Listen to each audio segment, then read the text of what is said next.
I just want to invest in people that really want to be the best that they can be.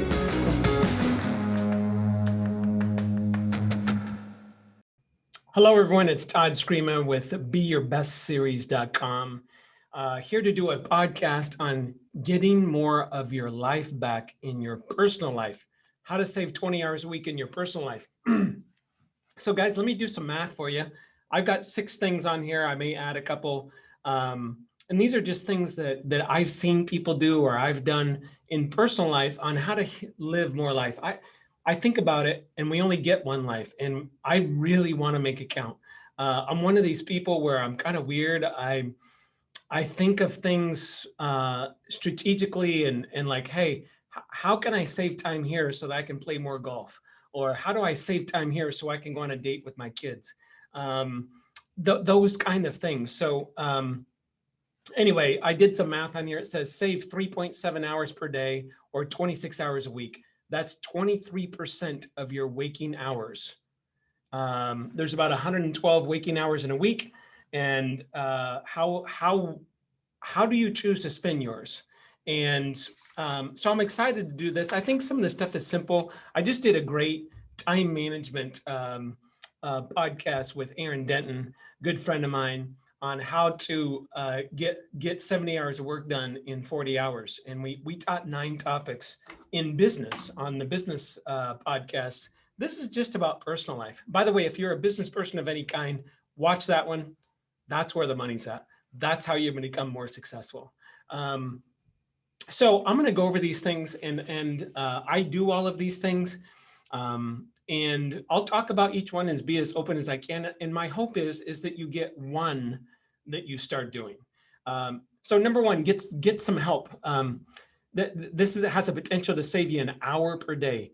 Take the one chore around the house that you hate the most and hire someone to do it. For example, hiring someone to do housekeeping, laundry, clean your pool, a gardener, etc. I know what flashed in a lot of people's minds. They're like, Todd, you're successful. You can afford to do all these things. Yes, but not always. And I've got an alternative if you can't. So I'm going to talk about that, but my point is, don't let the can't get into your brain. I always tell people there is a solution to any problem. And I mean that. There's not a problem that someone could give me that's a normal, I'm not saying, hey, skyrocket me to the moon. I'm saying a normal life or business problem, there is a solution to every single one. The question is, do we have someone to teach it to us? And will we take their advice? Will we actually execute it? Okay. So on this one, I'll tell you a great story. So Jim Reed, who I did my first ever podcast with about business planning, we got to know each other in college. We became college roommates, and then I bought a house. Then I became more successful. I bought another house. And Jim and I were roommates in this 4,000 square foot house on an acre right in the middle of Sacramento. And I loved that house, just a great house. And I had this lady, Carol, and I ran this ad. And I did at that time, it was a recorded message. These days, it would be do a video. And I just recorded on there, hey, here's who I am. Here's where I live. Here's what I want this person to do. And I said, hey, I basically want you to mother 2 single guys. I want you to fix everything around the house. I want you to do all the laundry and everything to do with that. I want you to make meals 3 days a week. I want you to fix anything around the house. And basically, do all that. So Carol came work for me, and Carol was great. We worked together a number of years, and she would just, I wasn't home. She would come in the house and she would do all those things. Well, all of those things saved me at least 10 hours a week. And what I did at that time is either, well, it's still true today. I either say I'm working or I'm playing. And I only want to do things in life that I truly enjoy, that I'm interested in. So for me, I never liked doing the lawn stuff. I grew up on a farm. It wasn't my cup of tea to go mow the lawn. It didn't excite me. It wasn't fun. I did it when I was a little kid, but once I grew up, I'm like, that's not something that I can say I dream that I enjoy. And so what I want to do in life is I want to minimize things that I don't like, or minimize the time that I spend on them and increase the time that things that I enjoy. Um, that's why I say take the job that you like the least and let's outsource it. Um, Now, some of you say, Todd, I don't have the kind of money to do that. Fine. How about a neighbor kid? How about your kids? And we spend, take the lawn. There's no reason a 12, 13, 14-year-old boy can't mow the lawn every weekend and that's his chore. And what you would do with that is you would teach him how to do it. It would take 3 weekends to teach him exactly how to do it. Take the time to train him. Make sure you go over the safety tips and all that stuff, and then put it on the chore chart. And this is how you do it. Okay. All of that sounds a little much. You're like, Todd, chore chart, 3 weekends of training. But here's the advantage. We got to think long term in everything we do. That's what I believe. And so if once you take 3 weekends to train them, you never have to do the grass again until that person moves out. Okay. So kids can do laundry. There's a lot of things that kids can do. And my guess is that in most households, the kids are underutilized and we kind of coddle them too much. I know for me growing up, my parents, my parents divorced when I was 2, remarried when I was 3. On one side, I grew up on what I call a self-supportive family farm. And so from 3 years old on, and people say, what is a self-supportive farm? I'm like, we made our own butter. We made our own cheese. One time I was in my closet and I looked up and on the top shelf was some big mounds of mold. I'm all, Mom, come check this out. Did someone put this in my closet? It's someone put fruit up there or something. And she says, no, honey, that's the cheese. So we grew up in that, so we worked every day, got up and milked the goats and the cows every day. That's what you do on a farm. I didn't watch cartoons on Saturday morning. I got up, Grandpa made me breakfast, and we all worked as a family around the farm, and we fixed the barn and we branded the cattle and we did all that. On the other side of the family, my real father and stepmom, he owned a couple businesses. So it was more, upper middle class. I thought he was rich. That's what I thought. And, but they had huge work ethic as well. So I think that about 80% of who we are comes from our parents. Maybe it's 60%, but it's something like that. My best guess is that 50% of who we are comes from our creator, and about 50% comes from our experiences. Most of those experiences come from our parents. So my young friend of mine started dating recently, and she went on this date, and I said, hey, find out, does he have a great relationship with his mom and his dad? And then get to know his mom and dad, and because that's who you're getting involved with. And so I believe very strongly in those things. So little tangent, but get some help. That's a huge, imagine 3 weeks from now, you don't have to get up and think, I got to do laundry. Now, if you enjoy laundry, that's different. But then ask yourself, do you really enjoy it? Could someone else do it? Could you get some help? Those kind of ideas. The second one won't be a popular one. It says, get ready in 10 minutes a day instead of 40 minutes a day. Time yourself and see if you can limit your morning routine to 10 to 20 minutes per day. So I know what the women are saying. They're saying, Todd, that's impossible. No possible way I could do that. I do know women that can get fully ready in 15 minutes. It can happen if you open your mind and you start to think about it. But let's just do some math. So let's say that we did save 20 minutes a day, and 5 days a week or more. So we're talking, I don't know, what is that? 2.5 hours. But what could you do with that time? 2.5 hours. Well, that's 3 workouts. That's 2 golf lessons. That's 9 holes of golf. That's playing guitar for 2.5 hours. That's going for a walk with your spouse for 2.5 hours. And I don't think that most people think about it that way. because I think no one could dispute that, hey, if I were able to take a daily walk with my spouse for 20 minutes around the block, where we could get some alone time and we could spend some quality time, that wouldn't be a better habit than making sure my curls are in the right place.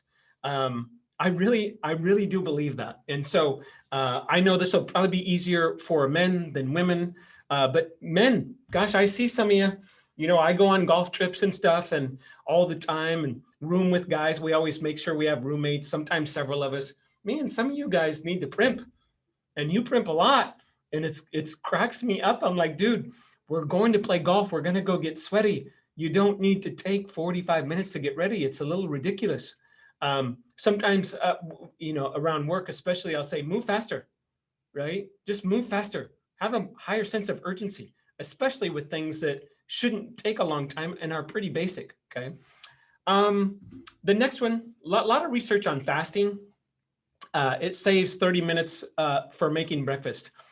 Intermittent fasting can help with maintaining weight, not eating after 9 p.m. and then don't eat again until noon. There's all kinds of different programs out there. Recently, I had two of my good friends be diagnosed with cancer. And this last weekend, I was reading an article and it said that a 2-day fast can drastically reduce your chance of cancer if you do it, you know, like once every 6 months. I don't know if the article's right. I'm not a doctor, but it can't hurt, right? So Monday and Tuesday, I didn't eat anything. I had 3 glasses of V8 juice and water and coffee. Oh, and I kind of addicted to sugar-free Monsters. I don't suggest that one. That's one of my bad habits.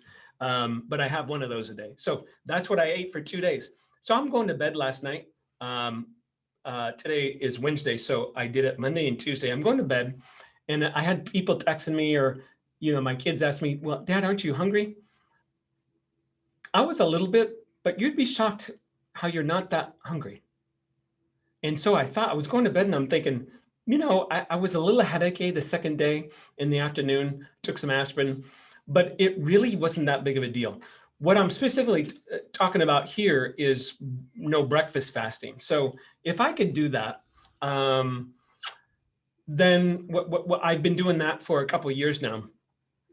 I think it does help maintain weight. I think your stomach shrinks. I also do meal prepping. So this is a quick sidebar, but I have a lot of people struggle with weight, and I used to a lot. So I'm about 186 pounds. And at my high about 4 or 5 years ago, I was about 217. So what is that, roughly 30 pounds? And, you know, I'm just shy of 6'3". So, you know, 217 or approaching 220 is just too much. It's just, you know, I was a little pudgy. And so I said, well, what can I do? So I said, you know, Todd, you teach everyone it's got to be more of a system. So what is the habit I'm going to get into? And what I settled on was getting a meal prep delivered to me every day. I think it's a chain, but I use fiteats.com, and they just deliver a meal. And that's what I have for lunch and dinner about 5 days a week. What that allows me to do, first of all, in all transparency, I don't feel guilty when I have a glass of wine or a beer. That was a big thing. I'm like, hey, if I'm kicking back on a Saturday with friends, I don't want to feel guilty for drinking 2 or 3 beers. Okay, that bugged me. So I don't worry about that. Obviously, the caloric containment helps when it's prepped, because they're about 500 calorie meals. I do snack in between. So I just think the fasting helps with all that stuff. I think that if you look at what most people eat during the day, we're just eating too much. So this saves time, but it's also a health issue. You know, we've all had friends or ourselves where, gosh, so we have backache, or we have onset diabetes, things like that. And almost always when people are down to a normal weight for their size, almost all that stuff goes away. So a lot of health and feeling vibrant and feeling good has to do with this stuff. But it does save time as well. So again, what could you do? Say you save 30 minutes. What could we do with that extra hour and a half or 2 hours a week, right? And that's the opportunity that we have, right? Everything in life, in economics class, they teach you economic costs, opportunity costs. And so if I'm taking more time to do something, because time is finite, I'm obviously taken away from some other area of my life. And I want life to be rich and wholesome and fun. And this is some techniques on how we can do more of that. Okay. Um, this next one is near and dear to my heart. No one taught me this one. I just did it because it made sense. And it's called a weekly family meeting. There is a time savings here, but there's also a big factor when it comes to um, being more connected as a family. I think one of the great things, not to get sidebarred on COVID times that we've all been in for a year, but I happen to believe that COVID is a time of great awakening. That's what I call it. Let me do a quick share screen on some of this stuff. I am technology challenged so that some of you guys can see this visual. We're on weekly family meetings, so I'll show this on screen. Remember, you can always get these visuals at beyourbestseries.com. beyourbestseries.com. So weekly family meeting, what do I go over? It's about an hour. Each week I have a family meeting. I do mine on Mondays because it's the beginning of the week. We go over the family calendar. So I'm going to touch on that next on how I do that. But it's basically who's doing what. Hey, I've got a business meeting Wednesday night. You've got football Wednesday night. What am I doing? What's the nanny helping with? All of that stuff. One thing that you want to achieve this week. So, I'm here when I think of raising my children. I want them to have a happy life. A lot of times, I like the word joy better than happy, but a big part of that is, hey, let's be achievers. It's been proven with studies that one of the things that makes people the most happy is when they're growing. And growing in anything. It could be getting better at a hobby. It could be getting good grades at school. It could be anything. So I want them to experience that. And I give them a lot of kudos, like, oh my God, you aced your tests, you achieved that. The third thing that I go over is what's your biggest fear or stress this week? So I covered this couple weeks ago with my son, or a week before last, and he's 17 and he says, Dad, I am stressed out about school. And I'm like, what's going on? He says, I've got 3 finals in 2 days at a new online school. And I'm like, got it. So I was aware of it. He was a little testy a couple of times during the week. And I understood it. If I wouldn't have asked the question, I wouldn't have known that he's feeling anxiety and stress in himself. So when he did have some times when he was like that, I would just look at him, I give him a hug, and I said, buddy, we're going to ace that test. Okay. Help me understand him. Biggest fear or stress this week. The fourth one is one question about anything. This is about mentorship. This is about them viewing you in a different light as a parent. And it's funny how many questions come up. I remember my 15-year-old asked me a few months ago, he said, Dad, I want to understand the stock market. How does it work? And I said, whoa. I said, that's a big subject. I said, I'm happy to teach you. I'm excited to teach you because I like that as well. I said, why don't I put some money into an investment account and we will work together on how to invest it. And then we'll track it on our phones each week. So long story short, we invested some money. We talked through for about 2 weeks what he was going to invest in. And it led to all these great discoveries and talking about, he's like, Dad, what is earnings ratio? What is a PE ratio? How would I pick a stock? How do I pick a stock that's going to go up for sure? And I said, well, no one knows that, but all these great discussions that now we have constantly. And he's always asking me, hey, did you see what happened today with Apple stock? And he'd say, well, why would Apple go up, 7% today? It doesn't make any sense to me, Dad. And so we'll read the news about it, things like that. What are you most grateful for? To me, that's the most important question because I want people to have the feeling of gratitude. And it's one of the things that really allows us to feel that joy. The 2 things that I have found creates joy in people is that looking forward to something progressing in something, and that feeling of feeling grateful. And I always tell people, and I've struggled with this a lot in my life in certain areas, that feeling of gratitude. And you guys know, if you've watched this, I'm big into the gratitude journal. Um, I do it every morning. It takes me 4 minutes. It's not a big deal, but it starts the day off with a feeling of, wow, I am lucky to be alive.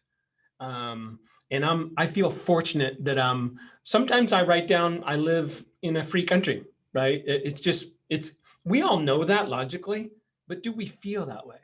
And there's logic and then there's emotion. And when they meet together for the right reasons, that's when we start to have, in my opinion, a really more fulfilling life. Um, the next one is a family calendar. So I have it on my phone. It's a family calendar. So all of my kids are on there. I'm on there. My nanny's on there. I go in there and we review the family calendar, like I said, but this is this is a whole section in itself, is that family calendar. When are our vacations? When exactly is the football game? What time is the football game? What's the address of the football game?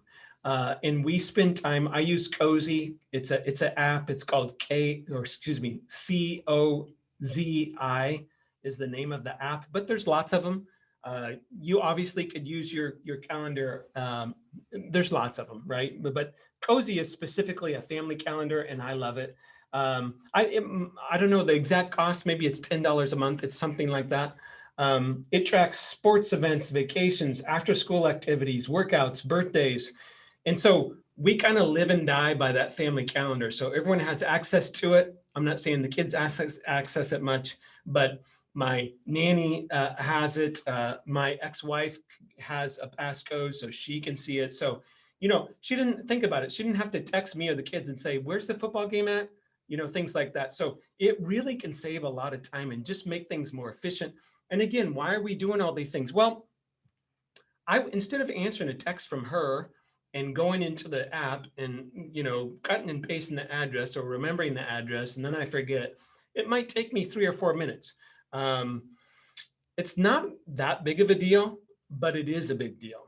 And you guys know how this works. We've all had this happen where we just didn't have a way of communicating, the issue, and so um, things get screwed up and they miss the practice, and then they miss the basketball game because the coach benched him because he missed the practice. I mean, all these things have effects, and we want our lives to be as stress-free as possible and seek the most joy that we can. We've got to be organized in order to do that.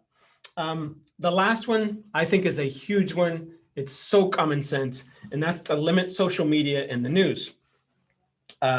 Says saves 30 minutes a day. Limit social media and news intake to 30 minutes a day, or even eliminate it altogether.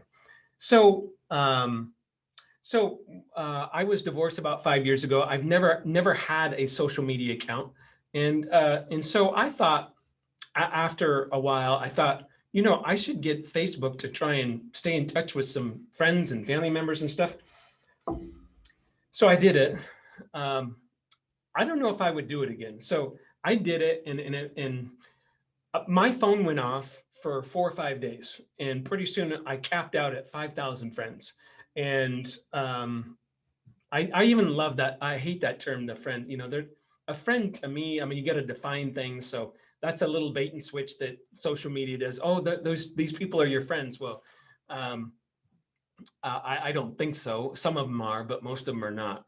So I don't really see the value in social media. We all know that there's some problems there where it gives people kind of a fake reality, and there's all kinds of ripple effects to that. I know that being involved in so many people's lives, if I'm on Facebook, which I literally am not on there more than 5 minutes a week, and I'll see this, oh my God, we're so in love. Oh, we're on this fancy vacation. Well, I know their personal finances and they can't afford that, and they put that $15,000 vacation on their credit card. Or these couples saying, hey, we're so madly in love. Meanwhile, I know they just filed for divorce. I mean, it's a dangerous place. It really is. When it comes to the news media, there's no reason to spend much time on that. I literally, maybe 60 seconds a morning, I'll look at what stocks are doing, and I'll pull up USA Today usually, maybe once a week, and it just tells me what's going on. But most days it's zero. Most days it's zero social media. Most days it's zero news media. And people laugh at me. They're like, Todd, you run companies and you don't you don't pay attention to that stuff. And here's my logic for me. I think about it and I'm like, what, let's say I'm on Facebook for 30 minutes. What value does that have to my life? It's not helping my kids. It doesn't have to do with physical fitness. It doesn't help me play better guitar. Like what I struggle with the value, and it bugs me to waste time. And so I'm obviously better at time than most people, and I just don't see the value. I just don't understand why I would spend an hour on social media. Now, just so you know, these podcasts go out, and if I do something on social media, I'll get a lot of followers and all that stuff. But so I use it as a tool, but I don't see the value in return. Now, I will use social media for podcasts. To me, that's value. So I'm going for a run. I love to listen to podcasts. That's on Apple Podcasts. I guess you could call that some form of social media. So I use it if it benefits my life. If it doesn't benefit my life, almost zero time. And I would encourage more and more people to do that. I grew up in a household where my stepfather watched the news every single night for about an hour and a half. And I do think it was his way of relaxing after a hard day. I don't necessarily think that's bad. But here's what I do think is troublesome is when you watch any news show, ABC News or anything like that, I think you're going to find that 90% of it is about someone murdering somebody, someone being arrested, sex trafficking, stuff like that. It's just what you fill your mind with is who you are. And I choose not to fill my mind. I will be logical about it and have awareness around some of those issues. But I can't really piece together why I would spend more than 1 minute a month on what's happening in Germany. Now, if I'm interested in Germany because I'm learning the language, that's different. That to me would be beneficial to my life. I want to get to know the country, but I'm not. And so I don't know why I would spend all this time looking at all these things. So I don't know if that makes sense. I hope that it does. I think that, again, when you look at personal life and time management for personal life, it is what we're talking about. I just put up 6 ideas that I think that you could get some benefit from. And what I want you to do is pick one and maybe text your spouse right now and say, hey, honey, we're going to sit down tonight and do a family calendar. I do my family calendar for the entire year. And so it's on a weekly basis, a daily basis, a weekly basis, and the entire year. Now I'm visual. So my yearly calendar, yes, it's in Cozy, which is my family calendar, but I keep it in a drawer in the kitchen, and I just flip at it. Like when we have our family meetings, I'll have it open. I say, hey, do you guys remember we have that upcoming camping trip in 2 months? Right. And I like looking at that stuff. I like seeing when the vacations are. I like seeing where we're going places. I've got a houseboat trip where I rented two huge houseboats, and I'm going with 30 people on a houseboat trip with the kids. It's not for 6 months, but it's exciting, right? It's exciting when I think of that. It's exciting to me to know that we're going to have that special time together. So these are all just little tips, but take one, text your spouse, text your boyfriend or girlfriend, someone at work. Maybe it's a coworker. Hey, I just listened to this podcast. Let's do this. It provides some accountability. I want, you'll hear this as a theme in most of my podcasts. I want to go from just being excited about something to actually improving our lives, which means we have to take action. And that's why I always give you that assignment. The second one is, we're all working on personal life. I want you to take one person and take whatever format you're watching this and forward it or text it or email it to a friend or family member or coworker and say, hey, I really enjoyed this. If you did, I'd love for you to watch it. So if you could do those two things, I think this 45 minutes or whatever we spent will be really well worth it. The last thing I'll tell you is that we do home loans. So I started this podcast, for those that don't know, and I just mentioned this in the first several that I do. I owned one of the companies I owned was a business coaching company for 20 years. And it was some of the most fun that I've ever had. And this is a way for me to scratch the itch, if you will, and give back to people. You know, I think you got to think back on what's your purpose. Why are we on this earth? And yes, it is about enjoyment. A lot of things that I mentioned that, but it's also about doing something different, doing something that is unique to your skill set, where you can give back to others.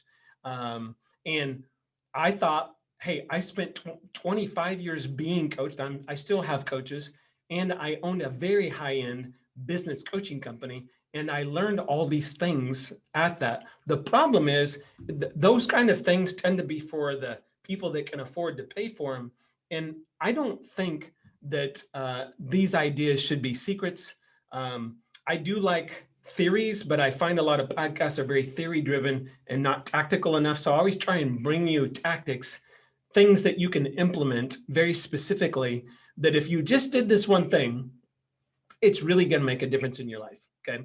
So yes, we do home loans. We do any kind of loan that you can imagine. Either it's buying a house or refinancing a loan or taking cash out of a property, but all residential, all 1 to 4 units. That's the main business I have. So whoever sent this to you, chances are they work for my national company, Summit Funding, that they sent this to you. So if you can think of someone, a great way to say thank you is to, shoot them an email back or shoot them a text that says, hey, Tommy, thanks for sending me this. I really enjoyed it. Hey, would you talk to my sister? She's thinking of buying a house. Or would you call me? I'm thinking of refinancing, or I want to at least get some figures. I want to see if it makes sense. Or my grandmother needs a reverse mortgage. We do everything under the sun you can imagine when it comes to residential properties. So anyway, guys, thanks you for your time. I hope you appreciate this. I hope it's fun for you, and I hope it gives you some real value in your life. Go out and make it a great day. Thanks for listening, guys. I just want to invest in people that really want to be the best that they can be.